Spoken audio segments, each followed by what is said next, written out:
Hi everyone, welcome back to my YouTube channel. നിങ്ങൾ ആദ്യമായിട്ട് എൻ്റെ വീഡിയോ കാണണമെങ്കിൽ എൻ്റെ പേര് അശ്വതി. ഞാൻ 4 കൊല്ലത്തിൽ കൂടുതലായി ഓസ്ട്രേലിയ പഠിക്കാൻ വന്നിട്ട് ഈ ഒരു ചാനലിൽ എൻ്റെ ഒരു ജേർണി, എൻ്റെ എക്സ്പീരിയൻസ്, എനിക്ക് എങ്ങനെ സ്കോളർഷിപ്പ് കിട്ടി, ഞാൻ എന്താണ് പഠിക്കാൻ വന്നത്, ഇപ്പോഴത്തെ ഓപ്പർച്യൂണിറ്റി എങ്ങനെയാണ്, അങ്ങനെ എല്ലാ ഡീറ്റെയിൽഡ് വീഡിയോസും ചെയ്യാറുണ്ട്. അപ്പോൾ നിങ്ങൾ ഓസ്ട്രേലിയയിൽ പഠിക്കാൻ വരുന്ന ഒരു സ്റ്റുഡൻ്റാണ്, അല്ലെങ്കിൽ പഠിക്കുന്നതിനെ പറ്റി വലിയ ക്യൂരിയസ് ആയിട്ടുള്ള ഒരാളാണെങ്കിൽ എന്തായാലും സബ്സ്ക്രൈബ് ചെയ്യേണ്ട ഒരു ചാനലാണ് നമ്മുടെ എന്ന് പറഞ്ഞത്. അപ്പോൾ ഇന്ന് നമ്മൾ സംസാരിക്കാൻ വന്ന ടോപ്പിക് എന്താണെന്ന് വെച്ച് കഴിഞ്ഞാൽ, ഓസ്ട്രേലിയയിൽ വരാനിരിക്കുന്ന ഒരു മലയാളി സ്റ്റുഡൻറ്റ് എന്തായാലും അറിഞ്ഞിരിക്കേണ്ട 5 ടിപ്സിനെ പറ്റിയിട്ടാണ് എൻ്റെ അഭിപ്രായത്തിൽ 5 എസെൻഷ്യൽ ടിപ്സ് എന്ന് തന്നെ പറയും. അപ്പോൾ നമുക്ക് മടിച്ചു നിൽക്കാതെ മെയിൻ വീഡിയോയിലേക്ക് കിടക്കാം. Let's move to the video. ആദ്യത്തെ പോയിൻ്റ് എന്താണെന്ന് വെച്ച് കഴിഞ്ഞാൽ, കോഴ്സും യൂണിവേഴ്സിറ്റിയും കറക്റ്റായിട്ട് ചൂസ് ചെയ്യാമെന്നാണ്. അപ്പോൾ നിങ്ങൾ വിചാരിക്കും, നമ്മൾ നല്ല റിസർച്ചൊക്കെ ചെയ്തിട്ടാണ് എടുക്കുന്നത്, എന്താണ് ഈ പറയുന്നതെന്ന്. ഞാനിത് പറയാൻ കാര്യം എന്താണെന്ന് വെച്ച് കഴിഞ്ഞാൽ, ഇവിടെ ഏറ്റവും കൂടുതൽ ഡിമാൻഡുള്ള ജോലികൾ, അത് കുറേ നാളായിട്ട് ആ ഡിമാൻഡുള്ള ജോലികൾക്ക് ഇപ്പോഴും ആ ഡിമാൻഡ് ഏകദേശം അതുപോലെ നിൽക്കുവാണ്. കാര്യം ആ ജോലി സാധ്യതയുള്ളതിൻ്റെ ഡിമാൻഡ് അങ്ങനെ തന്നെയും, എന്നാൽ ജോലി സാധ്യത ഇല്ലാത്തതിൻ്റെ ആളുകളുടെ എണ്ണം കൂടിക്കൊണ്ടിരിക്കുന്ന സിറ്റുവേഷനാണ്. അതിൻ്റെ അർത്ഥം എന്താ, വരുന്ന സ്റ്റുഡൻസ് എടുക്കുന്ന കോഴ്സസ് ഇപ്പോഴും ഇവിടെ ഓപ്പർച്യൂണിറ്റി ഇല്ലാത്ത കോഴ്സുകളാണ് എടുത്തിട്ട് വരുന്നത്. ഇത് എനിക്ക് പറ്റിയൊരു അബദ്ധമാണ്, കുറേ ഇൻ്റർനാഷണൽ സ്റ്റുഡൻസിന് പറ്റുന്ന അബദ്ധമാണ്. അതായത് SOE ലിസ്റ്റിലുള്ളൊരു കോഴ്സാണ്, ഓക്കെ PR കിട്ടും, അതെടുത്തിട്ട് വരാൻ കൊടുക്കും. SOE ലിസ്റ്റിലുണ്ടെന്ന് വെച്ച് കഴിഞ്ഞാൽ PR കിട്ടും. ഇത് ഞാൻ എത്ര പറഞ്ഞാലും എനിക്ക് ഇതിനെപ്പറ്റി കുറേ ക്വസ്റ്റ്യൻസ് കിട്ടാണ്, അതുകൊണ്ട് എടുത്ത് പറയുന്നത്. SOE ലിസ്റ്റിലുണ്ടെന്ന് വെച്ച് കഴിഞ്ഞാൽ PR കിട്ടുമോ? PR കിട്ടുമെന്നല്ല, SOE ലിസ്റ്റിലുള്ള സംഭവമാണെങ്കിൽ PR നിങ്ങൾ അപ്ലൈ ചെയ്യാൻ എലിജിബിൾ ആണെന്ന് മാത്രമേ അവർ പറയുന്നുള്ളൂ. അവരൊരു ഉറപ്പ് പറയുന്നില്ല. കാര്യം SOE ലിസ്റ്റിൽ A to Z എല്ലാ, ഇവിടെ ഓസ്ട്രേലിയയിലുള്ള SOE ലിസ്റ്റിൽ A to Z ഓസ്ട്രേലിയയിലുള്ള എല്ലാ ജോലികളുണ്ട്. അങ്ങനെയാണ് അവർക്ക് എല്ലാ ജോലികൾക്കും PR കൊടുത്തൂടെ? അങ്ങനെയല്ല. അപ്പം നിങ്ങൾ നോക്കേണ്ട ക്രൈറ്റീരിയ നോക്കിയിട്ട് വേണം കോഴ്സ് സെലക്ട് ചെയ്യാൻ. പിന്നെ നിങ്ങൾ ആരെങ്കിലും കോഴ്സ് ഔട്ട്ലൈൻ നോക്കാറുണ്ടോ, കോഴ്സ് ഔട്ട്കം നോക്കാറുണ്ടോ? ഇതൊക്കെ നോക്കിയിട്ട് വേണം കറക്റ്റായിട്ട് കോഴ്സ് എടുക്കുക. അപ്പോൾ നിങ്ങൾ ഓർക്കും, ഇതിപ്പോൾ ഞങ്ങളിപ്പോൾ അങ്ങനെയാണെങ്കിൽ SOE ലിസ്റ്റ് നോക്കാതെ വേറെ എന്ത് നോക്കിയിട്ടാണ് കറക്റ്റായിട്ടുള്ള ഒരു ഇതെടുക്കേണ്ടതെന്ന്. അപ്പോൾ അതിന് എന്നാ ചെയ്യേണ്ടതെന്ന് വെച്ച് കഴിഞ്ഞാൽ, ഓസ്ട്രേലിയ റീസെൻ്റ്ലി CSOE ലിസ്റ്റ് എന്ന് പറഞ്ഞൊരു സംഭവം ഇൻട്രൊഡ്യൂസ് ചെയ്തിട്ടുണ്ട്. അതിനകത്ത് എങ്ങനെയാണെന്ന് വെച്ച് കഴിഞ്ഞാൽ, ഓസ്ട്രേലിയയിലെ ഏറ്റവും കൂടുതൽ ഡിമാൻഡുള്ള 400 സംതിങ്, ഐ തിങ്ക് 486 തോന്നുന്നു, നോട്ട് ടു ഷുവർ. അപ്പോൾ അത്രയും ജോലികൾ അവർ മെൻഷൻ ചെയ്തിട്ടുണ്ട്. അപ്പം നിങ്ങളൊരു കോഴ്സ് സെലക്ട് ചെയ്യാൻ നേരത്ത് ആ കോഴ്സിൻ്റെ ഔട്ട്കം നോക്കുക, ആ കോഴ്സിൻ്റെ ഔട്ട്കം, കരിയർ ഔട്ട്കം നോക്കാൻ നേരത്ത് ആ കോഴ്സ് പഠിച്ച് കഴിയുമ്പോൾ ഏത് ജോലിയിലേക്ക് നമുക്ക് ആവും എന്ന് മനസ്സിലാവും, അല്ലെങ്കിൽ ഏത് പൊസിഷനാവുന്നു. ആ പൊസിഷൻ ഈ CSOE ലിസ്റ്റിലുണ്ടോ എന്ന് നോക്കുക. ഞാൻ പറയുമ്പോൾ കുറച്ച് കോംപ്ലിക്കേറ്റഡ് ആയിട്ട് നിങ്ങൾക്ക് ഫീൽ ചെയ്യുവാണെങ്കിൽ, സിമ്പിളായിട്ട് പറയുവാണെങ്കിൽ, നിങ്ങൾ പഠിച്ചിറങ്ങി കഴിയുമ്പോൾ നിങ്ങൾക്കൊരു ജോലി കിട്ടുമല്ലോ, ആ ഒരു ജോലി ഈ CSOE ലിസ്റ്റിലുണ്ടാവണം. അതാണ് നമ്മുടെ മെയിൻ ക്രൈറ്റീരിയ ആയിട്ട് നമ്മളിപ്പോൾ കുറച്ച് നാളത്തേക്ക് നോക്കേണ്ടത്. SOE ലിസ്റ്റിൽ ഉണ്ട് എന്ന് വെച്ച് PR കിട്ടും എന്നോർത്ത് വരരുത്, അതൊരു തെറ്റായിട്ടുള്ള ധാരണയാണ്. പിന്നെ എല്ലാവരും യൂണിവേഴ്സിറ്റിയുടെ കാര്യത്തിൽ ഞാൻ എല്ലാവരും പറയുന്നതാണ്, യൂണിവേഴ്സിറ്റി നിങ്ങൾ ഏതെടുത്താലും കുഴപ്പമൊന്നുമില്ല, അധികം ലോവർ ലെവൽ യൂണിവേഴ്സിറ്റി എടുക്കാതിരുന്നാൽ മതി. ലെവൽ 1 ലെവൽ 2 എടുത്തു കഴിഞ്ഞ് കഴിഞ്ഞാൽ കുഴപ്പമില്ല. അതെന്തുകൊണ്ട് അങ്ങനെ പറയുന്നതെന്ന് വെച്ച് കഴിഞ്ഞാൽ, അത് വിസ ആപ്ലിക്കേഷൻ വരുമ്പോൾ മാത്രമാണ് നിങ്ങൾ ഏത് യൂണിവേഴ്സിറ്റിയെ പഠിച്ചതെന്ന് ആരെങ്കിലും ചോദിക്കുകയുള്ളൂ. അല്ലാണ്ട് നിങ്ങൾ പഠിച്ചിറങ്ങി കഴിയുമ്പോൾ റിക്രൂട്ടർ നിങ്ങളോട് ചോദിക്കുക ഏത് യൂണിവേഴ്സിറ്റിയാണ്. ഇല്ല, ജോലിക്ക് ആപ്ലിക്കേഷന് ഇതൊന്നും മാറ്റർ ചെയ്യത്തില്ല ഏത് യൂണിവേഴ്സിറ്റിയാണ് പഠിച്ചത്, നിങ്ങൾ പാസ്സായെന്ന് മാത്രം നോക്കുക. പക്ഷേ വിസയ്ക്ക് അപ്ലൈ ചെയ്യാൻ നേരത്തെ ഈ ഒരു സംഭവം മാറ്റർ ചെയ്യുന്നുണ്ട്. അതുകൊണ്ടാണ് ഏജൻസീസൊക്കെ ലെവൽ 1 ലെവൽ 2 യൂണിവേഴ്സിറ്റീസ് നോക്കാനായിട്ട് പറയുന്നത്. പക്ഷേ പോയിൻ്റ് എനിക്ക് പറയാനുള്ളത് എന്താണെന്ന് വെച്ച് കഴിഞ്ഞാൽ, കുറേ യൂണിവേഴ്സിറ്റിക്ക് നിങ്ങൾക്ക് സ്റ്റുഡൻറ്റ് റിവ്യൂസ് കാണാൻ പറ്റും. ആ സ്റ്റുഡൻറ്റ് റിവ്യൂസ് നിങ്ങൾ എത്ര പേരെങ്കിലും ആരെങ്കിലും വായിക്കാറുണ്ടോ യൂണിവേഴ്സിറ്റി സെലക്ട് ചെയ്യണമെന്ന്? അത് അവരുടെ ഫെസിലിറ്റീസ് അല്ലെങ്കിൽ അവരുടെ ഇൻസ്റ്റിറ്റ്യൂഷൻ എത്ര നല്ലതാണ് എന്ന് നമുക്കറിയാൻ പറ്റുന്ന ഒരു ബെസ്റ്റ് സംഭവമാണ്. വൺ ഓഫ് ദ നമുക്ക് അവൈലബിൾ ആയിട്ടുള്ള റിസോഴ്സസിൽ ഒന്നാണ് ഈ സ്റ്റുഡൻറ്റ് റിവ്യൂസ് എന്ന് പറഞ്ഞത്. അപ്പം നിങ്ങളൊരു യൂണിവേഴ്സിറ്റി നിങ്ങളുടെ മൈൻഡിൽ വന്നു, അത് എടുക്കണേ തെറ്റൊന്നുമില്ല, പക്ഷേ സ്റ്റുഡൻറ്റ് റിവ്യൂസും കൂടി നോക്കുക.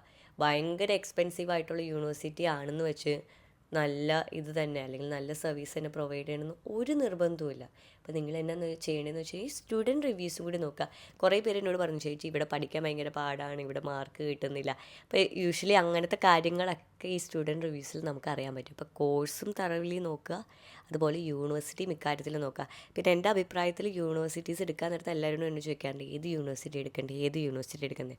എപ്പോഴും എനിക്കൊരു യൂണിവേഴ്സിറ്റി സജസ്റ്റ് ചെയ്യാൻ പറ്റില്ല, പക്ഷേ റീജിയണൽ യൂണിവേഴ്സിറ്റി എടുക്കുക. നമുക്കത് ലോങ് ടേമിലായിട്ടുള്ള, ചിലപ്പോൾ റീജിയണൽ യൂണിവേഴ്സിറ്റി എടുത്തു കഴിഞ്ഞാൽ ഫസ്റ്റ് പാർട്ട് ടൈം ജോലി കിട്ടാൻ കുറച്ച് സമയം കൂടുതലെടുക്കും.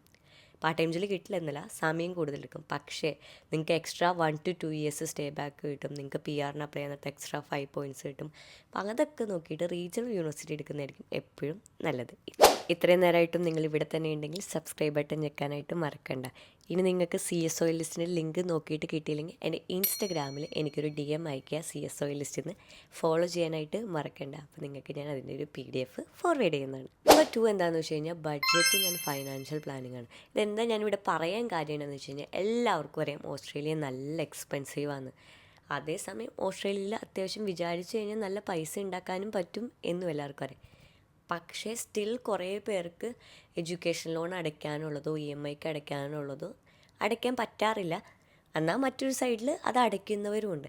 അതിൻ്റെ മെയിൻ പ്രോബ്ലം എന്താ, അല്ലെങ്കിൽ മെയിൻ റീസൺ എന്താണെന്ന് വെച്ച് കഴിഞ്ഞാൽ നമുക്ക് കറക്റ്റായിട്ടുള്ള ഫൈനാൻഷ്യൽ പ്ലാനിങ് ഇല്ലാത്തത് കൊണ്ടാണ്. അപ്പോൾ നിങ്ങൾ ഓർക്കും അതിപ്പോൾ ഓസ്ട്രേലിയയുടെ കാര്യത്തിൽ മാത്രം എന്താണ് എടുത്തു പറയുന്നത്, ഇപ്പോൾ എല്ലായിടത്തും ഇപ്പോൾ നാട്ടിലാണെങ്കിലും ഇത് വേണമല്ലോ, ഇത് വേണം.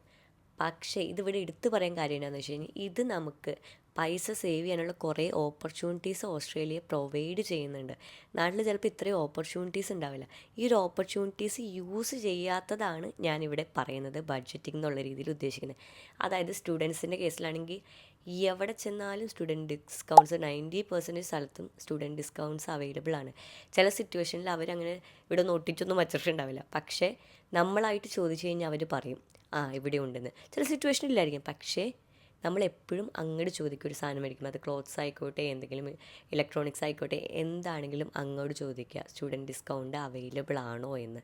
മിക്ക സ്ഥലത്തും സ്റ്റുഡൻറ്റ് ഡിസ്കൗണ്ട്സ് ഉണ്ട്. ആ സ്റ്റുഡൻറ്റ് ഡിസ്കൗണ്ട് നിങ്ങൾ ഇത്രയും പൈസ കൊടുത്ത് ഇവിടെ വന്നേക്കുന്നതാണ്, ആ സ്റ്റുഡൻറ്റ് ഡിസ്കൗണ്ട് മാക്സിമം യൂട്ടിലൈസ് ചെയ്യുക. അതുകൂടാണ്ട് ഇപ്പോൾ ഓസ്ട്രേലിയയുടെ കേസ് പറയുകയാണെങ്കിൽ കുറേ ഡിസ്കൗണ്ട്സ് ഓഫർ ചെയ്യുന്ന ആപ്സ് ഉണ്ട്. അതിപ്പോൾ ഞാൻ പറയുകയാണെങ്കിൽ ഗ്രൂപ്പ് ഓൺ ആയിക്കോട്ടെ, സ്റ്റുഡൻസിൻ്റെ ആണെങ്കിൽ എനിക്ക് തോന്നുന്നു യൂണിലൈഫും ബാക്കി കുറേ ഉണ്ട്. ഞാൻ വേണമെങ്കിൽ ഇവിടെ 2-3 ലിസ്റ്റ് ചെയ്തേക്കാം. അപ്പോൾ അങ്ങനെ കുറേ ഓപ്പർച്യൂണിറ്റീസ് ഉണ്ട്. അത് മാക്സിമം യൂട്ടിലൈസ് ചെയ്യുക. മനസ്സിലാവുണ്ടോ? ഓപ്പർച്യൂണിറ്റി ഉള്ളപ്പോൾ നമ്മൾ യൂട്ടിലൈസ് ചെയ്യാത്തതാണ് ഞാൻ ഉദ്ദേശിക്കുന്നത്. ഇപ്പോൾ കുറേ പേർക്ക് അറിയാം ഇങ്ങനത്തെ ഉണ്ടെന്ന്. ഇൻ കേസ് നിങ്ങൾക്ക് അറിയില്ല, നിങ്ങൾക്ക് ഇതിനെപ്പറ്റി കുറച്ച് ഡീറ്റെയിൽ, അതായത് ഡിസ്കൗണ്ട്സിനെ പറ്റിയും സ്റ്റുഡൻറ്റ് ഓഫേഴ്സിനെയൊക്കെ പറ്റിയിട്ടൊരു ഡീറ്റെയിൽഡ് വീഡിയോ ചെയ്യണമെന്നാണെങ്കിൽ എന്നോട് പറഞ്ഞാൽ മതി. അതുകൂടാതെ തന്നെ ഇപ്പോൾ ഗ്രോസറി ഷോപ്പിങ്ങിന് പോവുകയാണെങ്കിൽ ഫ്ലൈ ബൈറ്റ്സ് എന്ന് പറഞ്ഞ ഒരു കാർഡുണ്ട്. അതിനകത്ത് നമുക്ക് ഓരോ പ്രാവശ്യം ഗ്രോസറി ഷോപ്പിങ്ങിന് പോകുമ്പോൾ നമുക്ക് പോയിൻറ്റ്സ് ആഡ് ചെയ്യാനൊക്കെ ഉള്ളൊരു ഓപ്ഷൻ ഉണ്ട്. അപ്പോൾ ഇവിടെയുള്ള എല്ലാ ഡിസ്കൗണ്ട്സും മാക്സിമം യൂട്ടിലൈസ് ചെയ്യുക. അത് യൂട്ടിലൈസ് ചെയ്ത് കഴിഞ്ഞാൽ തന്നെ കുറേ പൈസ നമുക്ക് സേവ് ചെയ്യാനായിട്ട് പറ്റും. ടിപ്പ് നമ്പർ 3 എന്താണെന്ന് വെച്ച് കഴിഞ്ഞാൽ എംബ്രേസ് ദ കൾച്ചറൽ ഡിഫറൻസ് എന്ന് പറയാം. അതായത് ഇവിടെ വന്നു കഴിയുമ്പോൾ നമ്മുടെ നാട്ടിലുള്ള കൾച്ചറല്ല ഇവിടെ ഉള്ളത്. അപ്പോൾ നമുക്ക് അഡാപ്റ്റ് ചെയ്യാനായിട്ട് കുറച്ച് സമയം എടുക്കും.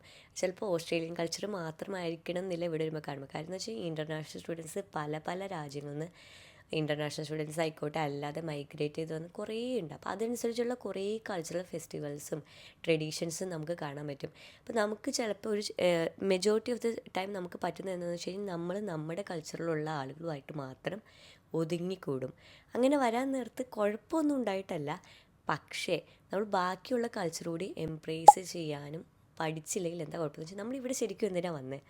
അങ്ങനെയാണ് നമ്മുടെ നാട്ടിലുള്ളവരുടെ കൂടെ മാത്രം നിന്നാണെങ്കിൽ ആ ഒരു കൾച്ചറൽ ഡിഫറൻസ് ഒക്കെ അറിയാനും പഠിക്കാനും കൂടിയാണ്, അത് എക്സ്പീരിയൻസും ചെയ്യണമല്ലോ. അതുകൂടാണ്ട് അങ്ങനെ അതിലൂടെ മാറുന്നതോടെ വേറൊരു ഗുണം എന്താണെന്ന് വെച്ചാൽ നമുക്ക് കുറേ ഓപ്പർച്യൂണിറ്റീസ് വരും. നമ്മുടെ ആളുകളുടെ ഇടയിൽ മാത്രം നിന്ന് കഴിഞ്ഞാൽ വരാത്ത ഓപ്പർച്യൂണിറ്റീസ് നമുക്ക് ബാക്കിയുള്ള കൾച്ചേഴ്സൊക്കെ എക്സ്പീരിയൻസ് ചെയ്യുന്നതുകൊണ്ട് കിട്ടും. കുറേ ആളുകളെ മീറ്റ് ചെയ്യാനും നെറ്റ്വർക്കിംഗ് ഒക്കെ. ഇവിടെ എത്ര നെറ്റ്വർക്കിംഗ് ഇമ്പോർട്ടൻ്റ് ആണെന്ന് ഞാൻ പറഞ്ഞാലും തീരില്ല. കാര്യം അത്രയും ഇമ്പോർട്ടൻ്റ് ആണ് ഓസ്ട്രേലിയയിൽ നെറ്റ്വർക്കിംഗ് എന്ന് പറയുന്നത്, അല്ലെങ്കിൽ കണക്ഷൻസ് എന്ന് പറയുന്നത്. അതിപ്പോൾ നിങ്ങളുടെ പേഴ്സണൽ ലൈഫിൽ മാത്രമല്ല ഞാൻ പറയുന്നത്, പ്രൊഫഷണൽ ലൈഫിൽ ഇവിടെ 80% കൂടുതൽ ജോലികൾ കിട്ടിയേക്കുന്നത് റെക്കമെൻഡേഷൻസ് വഴിയാണെന്ന് പറയുന്നത്. അപ്പോൾ നിങ്ങൾക്ക് മനസ്സിലാവില്ല ഇവിടെ നെറ്റ്വർക്കിംഗ് അല്ലെങ്കിൽ കണക്ഷൻസിന് എത്ര ഇമ്പോർട്ടൻ്റ് ആണ്. അപ്പോൾ മാക്സിമം ഏതൊക്കെ കൾച്ചർ നിങ്ങൾക്ക് എക്സ്പീരിയൻസ് ചെയ്യാനും എംബ്രേസ് ചെയ്യാനും അല്ലെങ്കിൽ എന്താ പറയുക ചെയ്യാൻ പറ്റുമോ, എൻജോയ് ചെയ്യാനും പറ്റുമോ അത്രയും ചെയ്യുക. അതിൽ നിന്ന് ഒഴിഞ്ഞു മാറാതെ അത് എക്സ്പീരിയൻസ് ചെയ്യുക. നിങ്ങൾക്ക് ബാക്കിയുള്ളവരുടെ കൾച്ചർ, നമുക്ക് നമ്മുടെ കൾച്ചർ ഇതുപോലെയാണ്, അതുപോലെ തന്നെയാണ് ബാക്കിയുള്ളവരുടെ കൾച്ചർ. അപ്പോൾ ഇത് ചിലപ്പോൾ നിങ്ങൾ ഓർക്കും ഞാനൊരു സ്റ്റുഡൻ്റാണ്, എന്നോട് പറയുന്നത് എന്താണെന്ന് വെച്ച് കഴിഞ്ഞാൽ എൻ്റെ എക്സ്പീരിയൻസ് എന്നാണ് ഞാൻ പറയുന്നത്. നമ്മൾ നമ്മുടെ ഒരു കംഫർട്ട് സോണിൽ നിന്ന് പുറത്ത് വന്നാലാണ് നമുക്ക് ഈ ഒരു പുറം രാജ്യത്ത് വരുമ്പോൾ മാക്സിമം എൻജോയ് ചെയ്യാനും എക്സ്പീരിയൻസ് ചെയ്യാനും പറ്റത്തുള്ളൂ. നമ്പർ 4 എന്താണെന്ന് വെച്ച് കഴിഞ്ഞാൽ ബിൽഡ് എ സപ്പോർട്ട് നെറ്റ്വർക്കാണ്. അതിപ്പോൾ നിങ്ങൾക്ക് അറിയാമായിരിക്കും, ബേസിക് കാര്യമാണ്. പക്ഷേ ഇതിവിടെ വളരെ ഇമ്പോർട്ടൻ്റ് ആയിട്ടുള്ള കാര്യം. അത് ഓസ്ട്രേലിയ എന്നല്ല വേറൊരു രാജ്യത്ത് പോയാലും ഇമ്പോർട്ടൻ്റ് ആയിട്ടുള്ള കാര്യം. നമ്മളിവിടെ വന്നു, ചിലപ്പോൾ മിക്ക സമയത്തും സ്റ്റുഡൻസൊക്കെ വരുന്ന ഒറ്റയ്ക്കാണ്, ചിലപ്പോൾ 1-2 പേരെ അറിയായിരിക്കും. ചിലപ്പോൾ പറ്റുന്നൊരു സിറ്റുവേഷൻ എന്ന് വെച്ച് കഴിഞ്ഞാൽ 2 ക്ലോസ് ഫ്രണ്ട്സ് ആയിരിക്കും, അല്ലെങ്കിൽ ഒരു ഗ്രൂപ്പ് ഓഫ് ഫ്രണ്ട്സ് ആയിരിക്കും വന്നേക്കുന്നത്. അപ്പോൾ അവർ തന്നെ നേരത്തെ പറഞ്ഞ നെറ്റ്വർക്കിംഗ് ഇതിൻ്റെ ഭാഗമാണ്. അപ്പോൾ ആ ഒരു 4 പേരിൽ ഒതുങ്ങിയിരിക്കും. പെട്ടെന്ന് ഈ 3 പേര് എന്തെങ്കിലും അത്യാവശ്യത്തിനോ അല്ലെങ്കിൽ അവർക്ക് ജോലി സാധ്യത വേറെ സ്ഥലത്താണെന്ന് പറഞ്ഞോ എങ്ങാനും മൂവ് ചെയ്ത് കഴിഞ്ഞാൽ ഈ ഒരാൾക്ക് ഡിപ്രഷനായി, ലോൺലിനെസ്സായി. അപ്പം നമ്മൾ മാക്സിമം നെറ്റ്വർക്കിംഗ് ബിൽഡ് ചെയ്യുക, കണക്ഷൻസ് ബിൽഡ് ചെയ്യുക, കുറേ ഫ്രണ്ട്സ് ഉണ്ടാക്കുക. അപ്പോൾ അതിനുവേണ്ടി നമ്മൾ എന്നാ ചെയ്യേണ്ടതെന്ന് വെച്ച് കഴിഞ്ഞാൽ നമ്മുടെ യൂണിവേഴ്സിറ്റി ആയിക്കോട്ടെ, അല്ലെങ്കിൽ വേറെ അല്ലാതെ കുറേ ഗ്രൂപ്പ്സ് ഉണ്ടാവും, ഈവൻറ്റ്സ് ഉണ്ടാവും. ഇപ്പം നിങ്ങൾക്ക് ചിലപ്പോൾ കുറച്ചുകൂടി കംഫർട്ടായിട്ട് തോന്നുന്നത് നമ്മുടെ കമ്മ്യൂണിറ്റിയിലുള്ള മലയാളീസ് ആണെങ്കിൽ ആ ഒരു കമ്മ്യൂണിറ്റിയിൽ ആദ്യം ജോയിൻ ചെയ്യുക. എന്നിട്ട് നിങ്ങളുടെ പയ്യെ കംഫർട്ട് സോണിൽ നിന്ന് പുറത്ത് വരാനായിട്ട് ശ്രമിക്കുക. ഫോർ എക്സാമ്പിൾ പറയുകയാണെങ്കിൽ ഇപ്പം ഞാൻ ആറമേറ്റിൽ കണ്ടു, ആറമേറ്റിക്ക് ഒരു മല്ലു ക്ലബ്ബ് ഉണ്ട്. അതുപോലെ നിങ്ങളുടെ യൂണിവേഴ്സിറ്റിയിലും കാണും. അല്ലെങ്കിൽ അല്ലാതെ കുറേ ഓർഗനൈസ് ചെയ്യുന്ന ഇവൻറ്റ്സ് ഒക്കെ ഉണ്ട്. അതിൽ പോകുക, പങ്കെടുക്കുക, പുതിയ മലയാളികളെ കാണുക. അല്ലാതെ കുറേ ഇപ്പോൾ നിങ്ങളുടെ യൂണിവേഴ്സിറ്റിയിലായിട്ടുള്ള നിങ്ങളുടെ ഫ്രണ്ട്സുമായിട്ട് കണക്ഷൻ ഉണ്ടാക്കുക. നിങ്ങളുടെ ജോലിക്ക് പോകാൻ നേരത്ത് അവിടുത്തെ ആളുകളായിട്ട്, കൊളീഗ്സുമായിട്ട് ഒരു കണക്ഷൻ ഉണ്ടാക്കുക.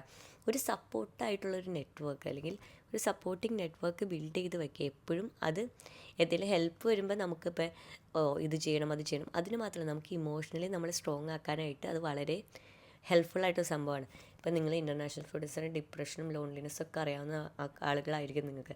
അപ്പോൾ ഇതില്ലെങ്കിൽ നിങ്ങൾക്ക് ചിലപ്പോൾ ഇത് കേൾക്കുമ്പോൾ ഇത് നോർമൽ, ഇതിപ്പോൾ പറഞ്ഞു തന്നെ എന്തിനാണെന്ന് വിചാരിക്കാം. പക്ഷേ ഇതൊക്കെ അറിഞ്ഞിട്ടും സ്റ്റിൽ കുറേ പേരുടെ ഞാൻ നേരിട്ട് കാണുന്നതും കേൾക്കുന്നതുമാണ് ഭയങ്കര ഒറ്റപ്പെടലാണ് എന്നുള്ളൊരു സിറ്റുവേഷൻ. നമുക്ക് ഒറ്റപ്പെടൽ നമ്മൾ തന്നെ വിചാരിച്ചാലേ മാറ്റാൻ പറ്റുള്ളൂ. പക്ഷേ ഒറ്റപ്പെടൽ മൊത്തമായിട്ട് മാറ്റാൻ പറ്റില്ലെങ്കിലും നിങ്ങൾക്കൊരു ഗ്രൂപ്പ് ഓഫ് ഫ്രണ്ട്സ് ഉണ്ട്, നിങ്ങൾക്ക് അറിയാവുന്ന കുറച്ച് പേരുണ്ടെങ്കിൽ നിങ്ങളുടെ ഈ ഒറ്റപ്പെടൽ കുറയ്ക്കാനായിട്ട് ഇത് വളരെ ഹെൽപ്ഫുള്ളാകും.